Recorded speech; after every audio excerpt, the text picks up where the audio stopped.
morning, Your Honors. My name is Steve WOWZA. I'm the Special Assistant Public Defender for Mr. Meisner, the appellant. I suggest to the court that this case is different than Murphy and Shelley because of the way the Sheriff's Office went about getting Mr. Meisner to show up at Wendy's where he's arrested. And the reason I say that is for two reasons. First of all, the Sheriff's Office focused on telling Mr. Meisner how God intended for us to have sex with children and how it was okay for him to do that because we don't have to follow societal rules. And the second reason is that the extent of the salacious comments that they put in their conversation to get him to show up.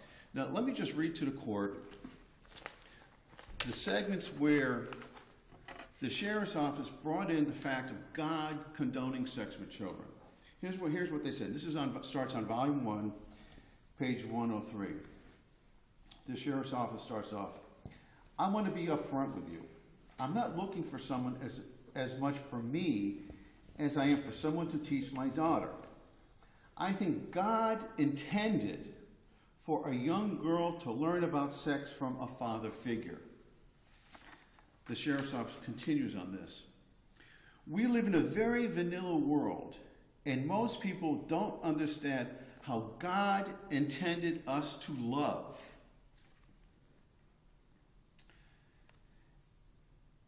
And the fourth time they mention God is, society sets all these rules that God never intended for us to follow.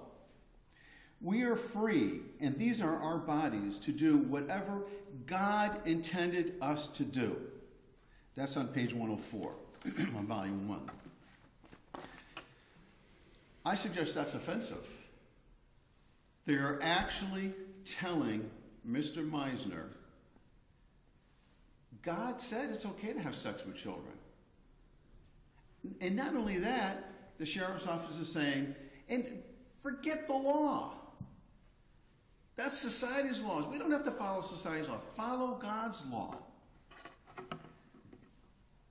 Now, the standard the court has to determine in looking at the objective due process is from the perspective of the police. Are their actions justice, or do they violate your sensibility of fairness and justice? Now, we have the rules, for example, the sheriff cannot cook crack cocaine like in Broward. The Sheriff's Office cannot pay an informant with drugs. The Sheriff's Office cannot use an informant and let him run anywhere he wants and not control the informant. Can the Sheriff's Office tell somebody when they're at the focus of an investigation, let's say, God intended for us to have sex with children? Did the Sheriff's Department have some knowledge that this person would be more susceptible than an average person if God was invoked in it? First of all, Judge, it's the perspective of objective due process is not from his perspective, defendants. Okay, so it's what the Sheriff's Office is doing.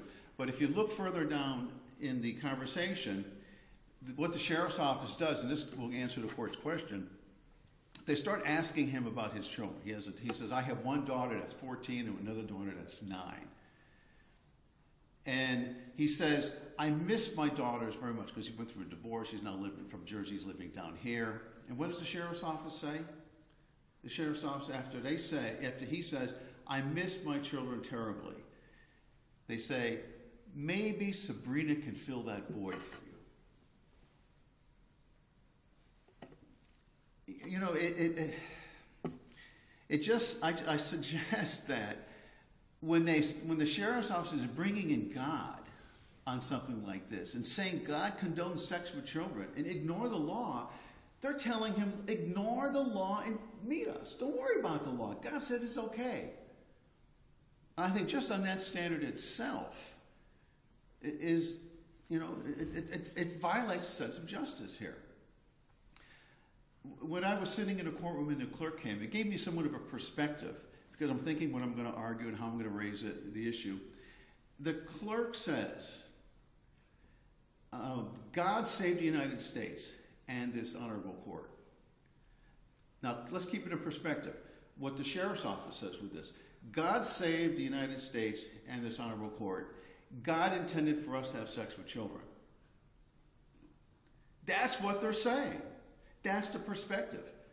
And I suggest that is absolutely, absolutely shameful. And the court, I suggest this court cannot allow the sheriff's office to do this. I think the whole problem here, too, is they have no rules. They do whatever they want, however they want. Then the person shows up, and they say, well, we don't know anything about it. Oh, well, God saying that. Well, look, you showed up, you're a pervert, we're arresting you. They follow no guidelines. We have guidelines, and I put this in my brief. We have guidelines for dogs. We have guidelines for the intoxilizer. But nothing for this, and this seems to be the cutting-edge law now coming out. And there's nothing for them to follow. They can do whatever they want. Should part of the analysis be whether there's any correlation between the scenario that the police set up and what is actually occurring in the real world? Well, and I think that's the big problem here. There's, when we look at the shows like The Perverted Justice that CNBC used to have, where all these people went out, they got them to come over to the places, and they made all these arrests. The issue there, I think, and the question really is, how big of a problem is this? Now, if you look at the TV, these people are going over there, but these people are being invited over and going over and being arrested. The question I suggest is, how big of a problem is this? I know, obviously, there are people on the internet who do go after children. But is it as big a problem as the sheriff's office and TV makes it appear? Or are they in reality going after people who are just playing on the internet? And I suggest, and I also wrote this in my brief, the issue that, the thing about the internet, there's a legal aspect of perversion in the internet. People can play whatever they want. It's legal to do that. So the question is, when you have people playing, let's say, I'll use the word perversion in the internet, and doing these games between one another, and you put a sheriff's office deputy in there and bringing him out of that into the real world, is that really, would he really have done that anyway? Would that person really have gone out of the real world? For example, Mr. Misner, if he's playing in the internet world, the sexual area of the perversion thing, that's legal, would he really have come out into the world? Is he really somebody who's going to really prey on children? Or did the sheriff's office bring him out?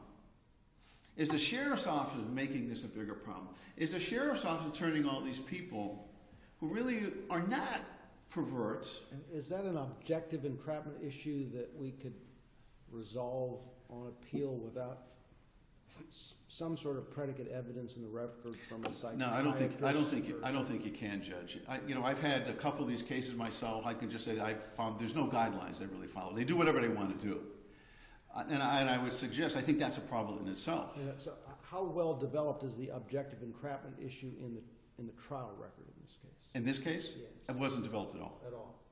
Nothing. And this was done by the public defender. I talked to him. I went over quite a bit with him. We're dealing with, first of all, we're dealing with a really new area in the internet. It really does take some expertise. And I think it takes a bunch of trials. I mean, I'm reading this appeal, looking how they did it, and what I would do if I do a trial. So this would have to be objective entrapment almost as fundamental error. Absolutely, Judge. But I think objective entrapment is fundamental error. Because the court would have to say whatever the government did, that offends our sense of justice. Well, yes and no. Not in the sense that normally people argue below extensively that something's objective entrapment, and then it comes to us with a record on that. But this one doesn't really have that, does it? Well, right, I agree. Well, it's not argued, but I think it does have a record what the sheriff's office said here. Yeah. And I think the court can look at this and say, well, first of all, I think the first issue is invoking the name of God and saying God intends us to have sex with children. Does that violate anybody's sense of sensibility? I suggest it does. And then take it a step further with the sheriff's office. When the sheriff's office is telling somebody, ignore what society says, ignore the law, have sex with children. Is that offensive? And I suggest it is. They're telling this guy, ignore the law. Don't worry about it. And that I think in itself. What cases could you rely on to support the argument that telling people that God wants you to do this and you should ignore the law and look to God's law would qualify as objective entrapment? I haven't found. I think it's maybe a second DC opinion on this. I haven't found anything. I put in objective entrapment, due process, and all the cases that pop up. There's a bunch that deal with the dogs, deal with the Broward County cooking crack cocaine, that type of thing and shit. Have you done a national search on this? I'm sorry, Judge. Have you done a national search on this, or just a Florida search? I just did a Florida search. Okay. I didn't do anything on nationwide, but. I think it just really comes down to add in the issue about what they did with the sex talk here. Even the sex. It just strikes me that you have a 46-year-old divorced man from New Jersey, living in Sarasota with his mother. No car, no money, no job, no nothing. Yet the sheriff's office is able to present this hot, extremely sexy woman with legs up to there who likes all this kind of sex, who says to him many times, you won't regret it. You won't be disappointed. I'm gorgeous. I love this kind of sex. I'll do anything you want. And here's this guy with no job, no money thinking, boy, I am so sexually attracted to this woman that she's willing to drive all the way over to Zolfo Springs, pick me up and bring her back to her house. I mean, they had this guy so fooled and so pulled into this thing. In 3 days, from the initial contact to in jail, they had him locked up in a box. And it was because of all the things they did. And the reality comes down to,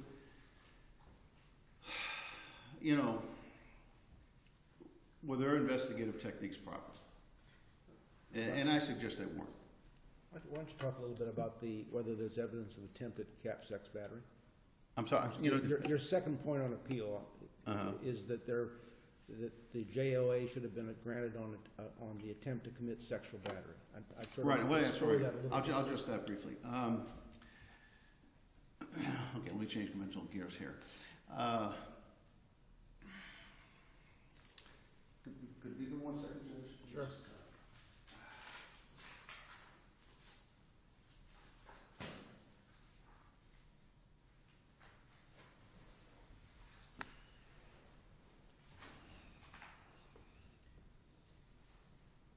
Basically, your argument is that buying Skittles and condoms and going to Wendy's isn't. Oh, that's right. Isn't enough Right. Judge, it just astonishes me about the sex talk with God, and I just, I have a hard time with getting out of it.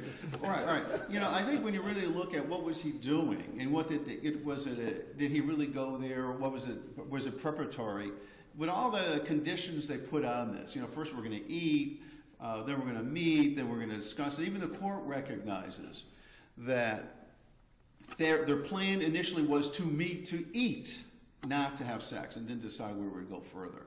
So I suggest, based on that, all this was preparatory, and he should have been granted a JOA because there was no intent to do anything. He never went any stage past that. So that's basically my argument. All right, I'll reserve the rest of my time. Thank you, Judge. Mr. Christian.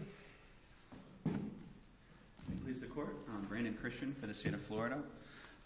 I'll start off with the objective entrapment issue, and particularly the idea that God was injected into the case and some of these concerns.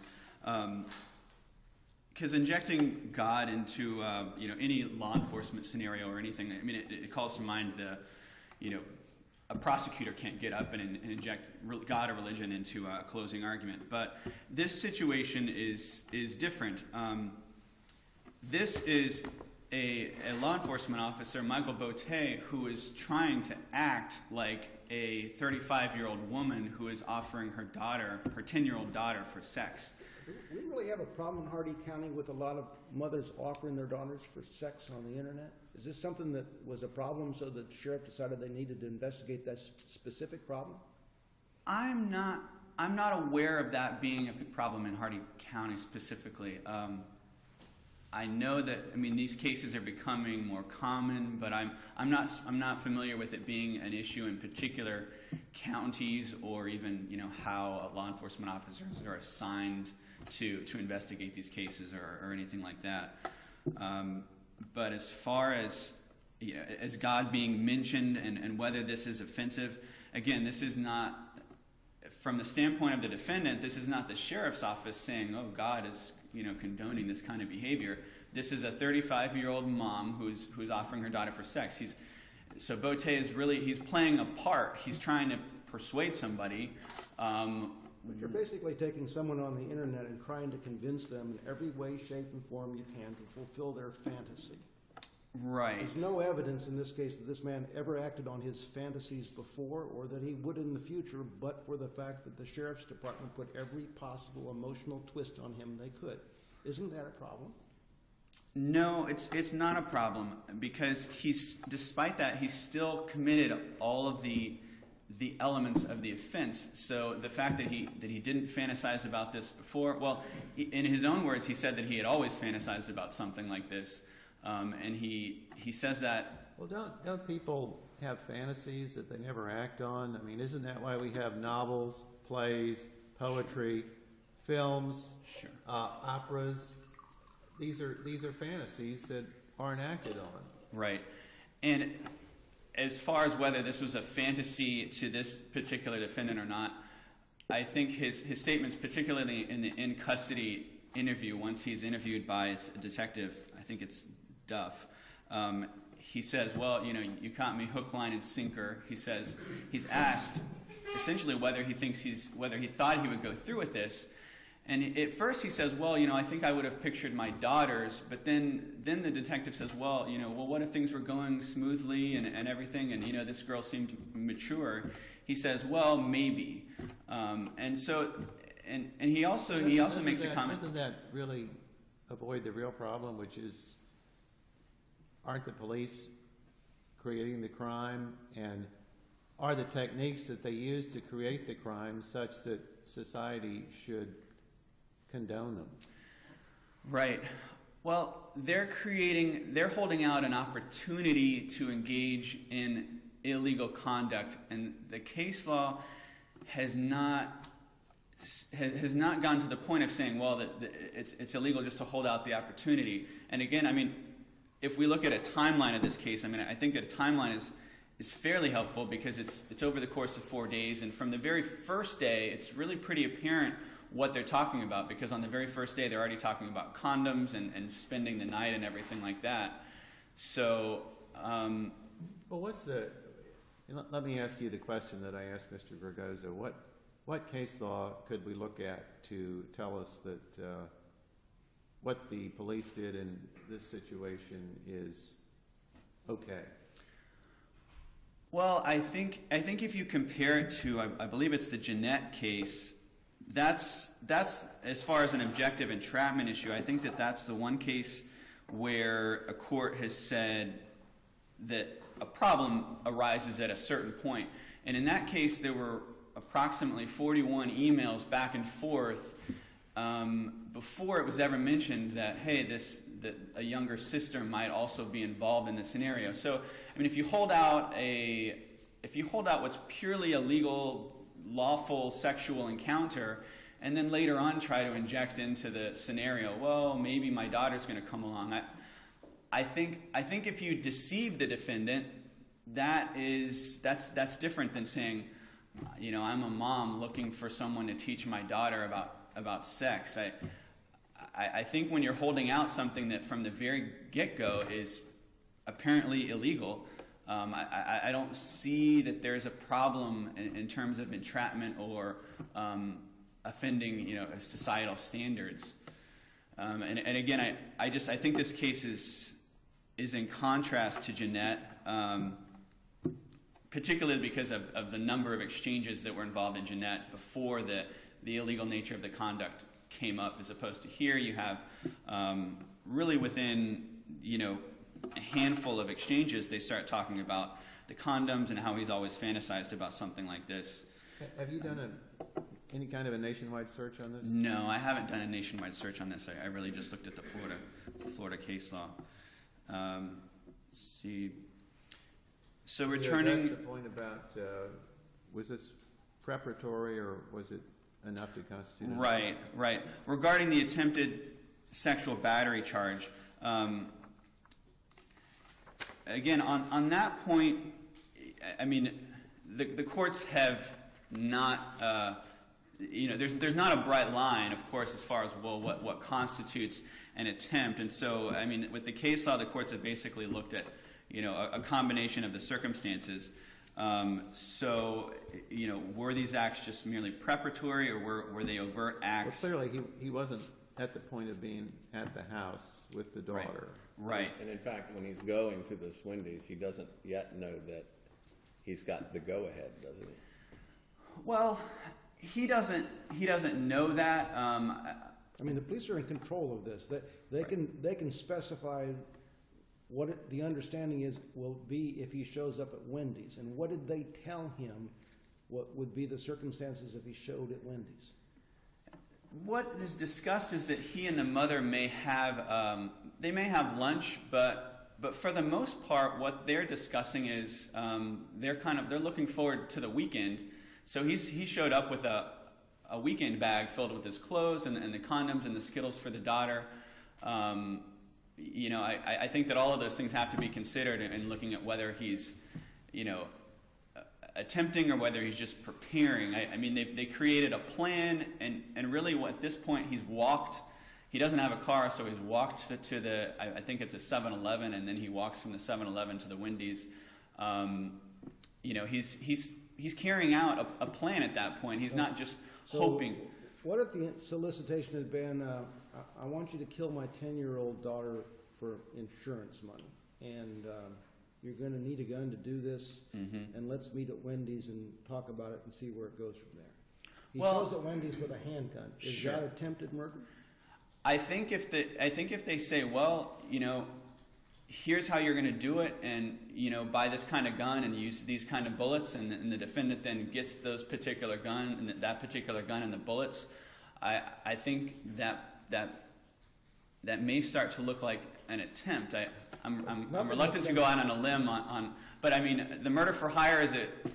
I thought about that with the solicitation argument, but not so much as in relation to the attempt argument. So when does the murder begin, or when does the sexual battery begin? And going to the drugstore to buy Skittles and condoms is not much of a start.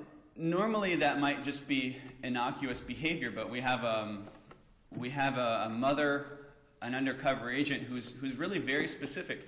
She says, I would get a rash if condoms were used with me, and so this is not something where he's thinking, well, maybe he's going to. Well, I mean, he says in his in-custody interview that he's asked who we're going to use the condoms with, and he says, well, I was going to use them for both. And I think that's a problem for him. I think that shows. Let's say he's at the Wendy's. He's got the condoms and the Skittles, but he meets mom and he gets the jitters.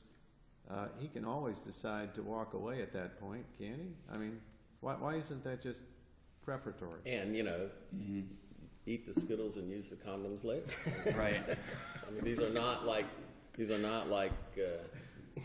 unique items that can only be employed one. I think with a case like this and with other similar cases, all the courts have really been able to do is to look at all of the circumstances. There's not any one particular factor. The condoms are a strong factor here. I mean, he also walked. He walked. It looks like approximately. A strong factor would be showing up at the house, wouldn't it? Well, he gets in the car. He gets in the car of the undercover agent. I mean, if it's a car or is it someone's house? I mean, is there a big difference? I mean, yeah, one difference is that in a house, presumably the victim is there, and there's not a victim sitting in the car. But let me ask you this, because I am confused about the facts on this. When he shows up at Wendy's, do they actually sit and eat lunch before anything happens? No. He shows up wearing the clothes he's described, and he then gets in the car. And I think that the record says that they hug and they have maybe a couple words, but then the signal is and then the signal's right, down. So there's and then they arrest him. So he's sitting in the car. clearly if they So the go car on- is parked there when he gets there. He gets in the car. Yeah. Doesn't crank the car. I don't know whether the car was running or stopped or the record made it sound like maybe they were going to have lunch, but then he gets in the car. It's not clear. I'm not sure that he was I'm not sure that he was really worried about eating lunch at that point. But he gets in the car. He was probably ready to go. Maybe they were going to eat lunch or not. He didn't. There's nothing in the record that. But it's not like the officer on tape or something says, well, are you ready to go to the house now and let's go do it? And he says, yes. There's nothing like that. Sure. No, there's nothing like that where they said, hey, we're ready to go.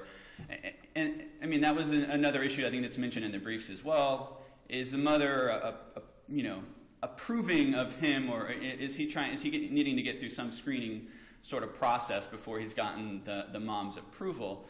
I think that's debatable, but he, again, has showed up with his weekend bag, with the condoms. They've already discussed all of the arrangements of how, he's going to be with the mom, he's going to be with the daughter. He's discussed in explicit detail what he's hoping to do with the daughter.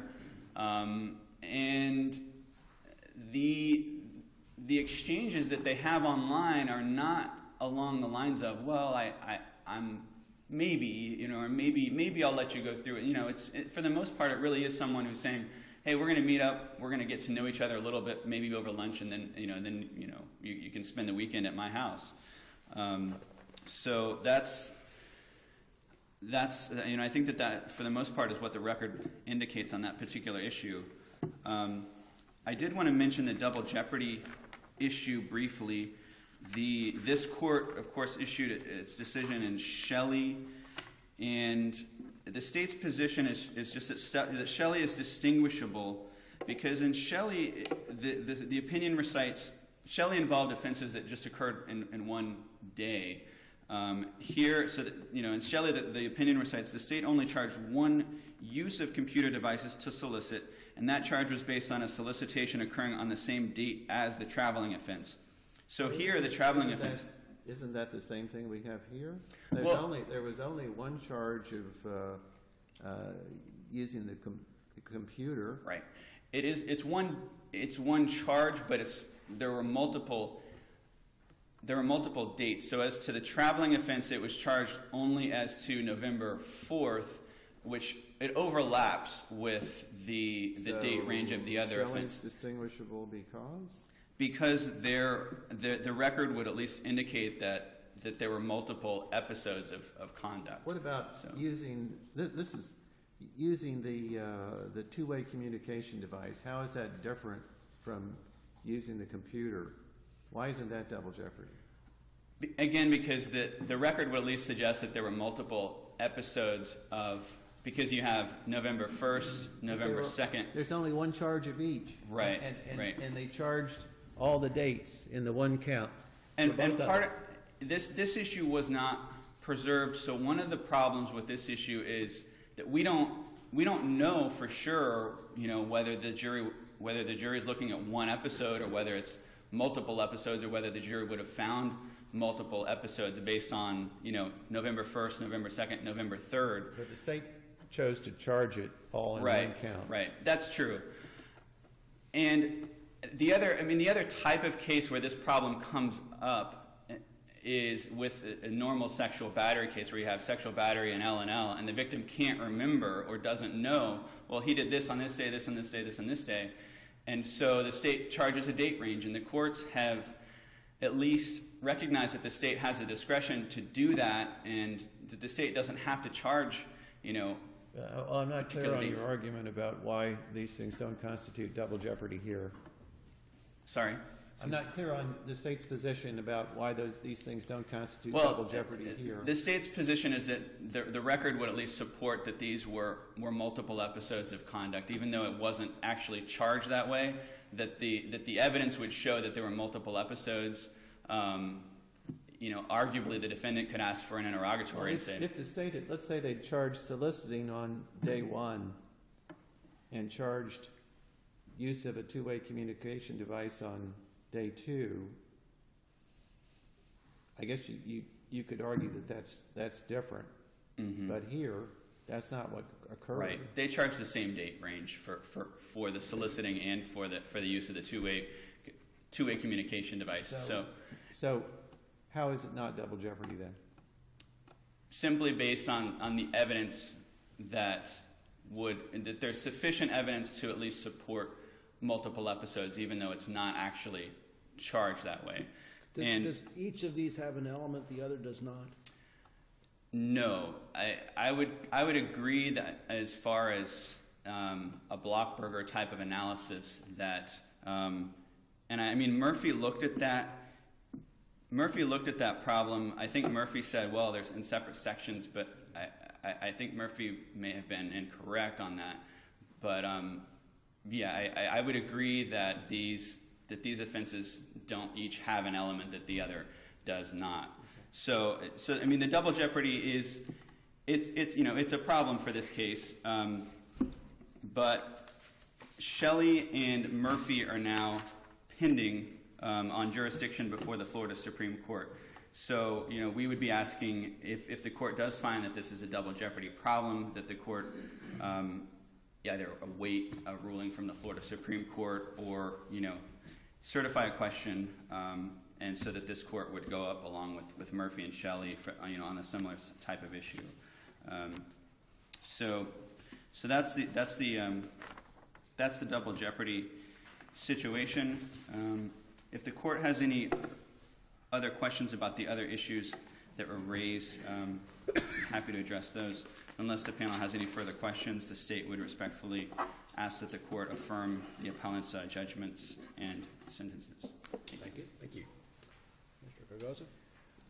In response to the court's question about did I do a nationwide search, I did do a nationwide search under federal courts, and I found nothing. But I did find an interesting issue that the federal courts have been bouncing around that deals with the internet and sex on the internet, and which kind of touches on this case. How the issue is, how illegal can you be on the internet? And the issue there was, we know they can't have pictures of children or 17 and under, but can you have somebody do drawings of children naked on the internet? Because it's not real.